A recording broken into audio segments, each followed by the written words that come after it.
The last thing Canadians expect is for me to come down and lecture another country on how they choose to govern themselves.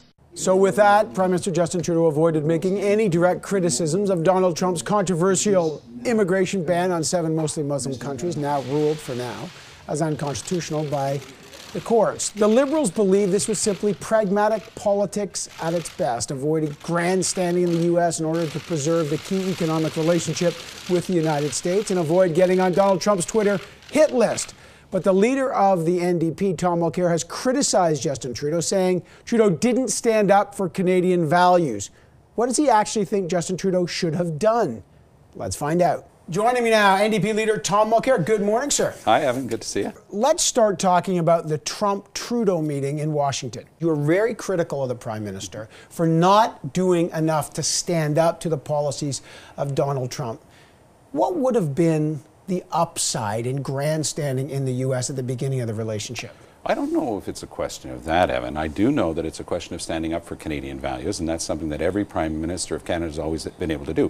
From Vietnam to Iraq, we've been able to have disagreements with our closest trading partner, and that's okay, but you have to be able to talk about it. Mr. Trudeau indeed talks a good game on international human rights, but when he was in Washington, he had to start talking about some of the policies of President Trump that are directly affecting Canadians, including his Muslim ban, because that has been directly affecting Canadians. But he did say his job is not to lecture another leader. Then he said, look, we're taking in 40,000 Syrian refugees, and to be fair, the Muslim ban is not functional right now because, as you know, the judges said it's not constitutional. So what did you really want him to say about something that is still being decided in the U.S.? Well, that's an interesting way of putting it, because the courts indeed have suspended the application of his Muslim ban, but it's still having effect in Canada. And President Trump's attacks on the U.S. court systems are, of course, an attack on democracy. The same way attacking an identifiable religious minority is an attack on democratic values, and it goes against everything that we hold dear. So I was able to meet last Monday a young man in Sherbrooke, Quebec. His name is Yassine Adair, and you know what? The problem is he was turned back at the border because his family was Moroccan. He was held for 5 hours and interrogated. He was forced to give his fingerprints and his picture and give the code for his iPhone, and he was the only member of his track team turned back. He's a smart student, he's a good Canadian kid, and he was turned back for that reason. Trudeau may or may not agree, I likely disagrees with a lot of those policies, many Americans do. But is it politically smart to begin a relationship for the next 3-4 years with Donald Trump, where 73% of our exports go to the U.S.? The idea is we got to deal with trade as well. They're not going to change our policies. What would it have been smart to what? Stand up and talk about that? You've called Donald Trump, I think have you used the word fascist to call him?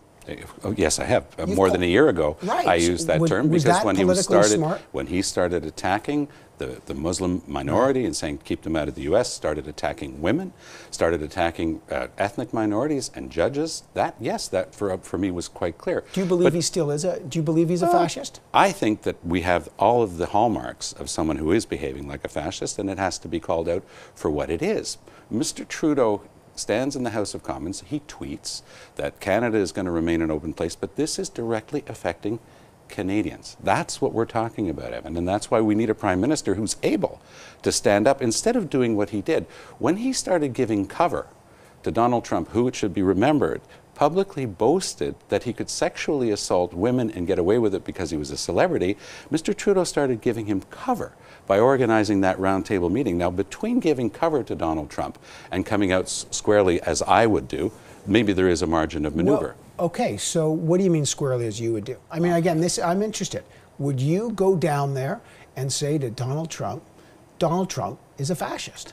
That language, a lot of people have been critical. You know that, Mr. Mulcair, saying, look, great that you can say that, but that puts you off the political kind of pragmatism. That's not going to help anyone, and that's just going to start a trade war with Canada and the U.S. Having the ability to stand up for values that all Canadians hold dearly, like equality of men and women, like equality of all religions before the law, like equality of all ethnic groups. When Canadians are being directly affected by that, we do expect our Canadian Prime Minister to stand up and say something. Mr. Trudeau went to Washington, did not say a word about the fact that this was affecting Canadians. Ralph Goodale had to admit that even at his level, he didn't raise a single word, even though Canadians were being turned away at the border. That's the problem that we're facing. There's a lot I want to talk about, but one more minute on this, because I think it's important. A lot of people toss this word fascist around. On one side, they say that's a reckless use of a term. And you know the history very well. Whatever you think about Donald Trump and the anti-Muslim ban, which has been criticized so heavily, this guy he's not a fascist, right? This isn't fascism, and so it's a reckless term. Some say no, it's standing up, calling what it is what it is. Do you stand by using that term? Of course. I always call a spade, and I don't back down from it. I used that term for the first time with regard to Donald Trump a year ago, long before anybody even dreamed that it was possible that he could win the Republican nomination, much less the presidency of the United States, because I saw all the disquieting signs. I think that the biggest mistake is being an appeaser. As Churchill once said, an appeaser is someone who feeds the crocodile in the hope of being eaten last. Well, you know what? I want a Canadian Prime Minister who doesn't just talk a good game on international human rights, is actually capable of doing something about it, and that includes talking forthrightly to our American neighbors about the issues that are affecting Canadians now. Are you concerned now that Trump, now that he's president, that we're dealing with a fascist president? I know that we're dealing with someone who has all the hallmarks of that. We are dealing with someone who is attacking the courts. That's against democracy. We're dealing with someone who's attacking religious minorities and trying to blame them for the problems of the United States. He's attacking ethnic minorities. That is, and he's attacking women. And this is the same person who, of course, is the President of the United States, but we have to have the guts to stand up to that and call it for what it is. How serious is the Ethics Commissioner's decision to investigate Justin Trudeau on his vacation with the Aga Khan and the use of the private helicopter? There are actually two different investigations of a sitting Prime Minister. Never happened before in the history of the country. The Ethics Commissioner is going after the second part of that as well. How did that happen? Is it really possible that nobody, in the hundreds of people who work in the Prime Minister's office and the Privy Council office, nobody warned them that that was clearly illegal under Canadian law? I have trouble believing that. So the question's been asked many times. Did he get that advice and just ignore it? How did he wind up on that private trip to the private island with the Aga Khan in clear contravention of the law? We're waiting for a decision from the Ethics Commissioner, but it's very disquieting because don't forget, it's the same Justin Trudeau who promised to be a whole different type of politician. And we're seeing repeat liberal behavior of entitlement, ethical scandals that we've always had with liberal governments. But even if the Ethics Commissioner finds him in violation of the ethics, there's not a big punishment there. The punishment, not a lot of teeth. The punishment will be political, of course, because it would be the first time in Canadian history that a Prime Minister has ever been convicted of breaking the law while in office. Square me this circle. The NDP is now in a leadership race. Peter Julian is the first to throw in his hat. But I've written that the party looks like it's in an identity crisis, although leadership races are a bit always like that. But let's look at pipelines. You've been very outspoken against things like the Keystone XL pipeline, the Kinder Morgan pipeline. The only sitting NDP government is in Alberta. It's Rachel Notley, and she must be scratching her head. Why is the federal NDP running down the thing that is going to give jobs for me? Keystone XL, she says, will give 4,500 jobs. I've got 9% unemployment. I'm fighting for my political life. I got Tom Mulcair sitting here in Ottawa throwing bombs at the pipelines. What is the party? Is the party for the worker or is the party for the environment? Well, don't forget, Rachel Notley has actually done her homework. She's actually the first Premier in the history of Alberta who's come up with a plan to start bending the curve on greenhouse gas production in Alberta. But that's the central issue. Mr. Trudeau went to Paris, signed the accord, said that Canada would have an economy-wide plan to reduce greenhouse gases, and he's done nothing of the kind. In fact, every year during their mandate, the Liberals will see a sizable increase in greenhouse gases. So that's the issue.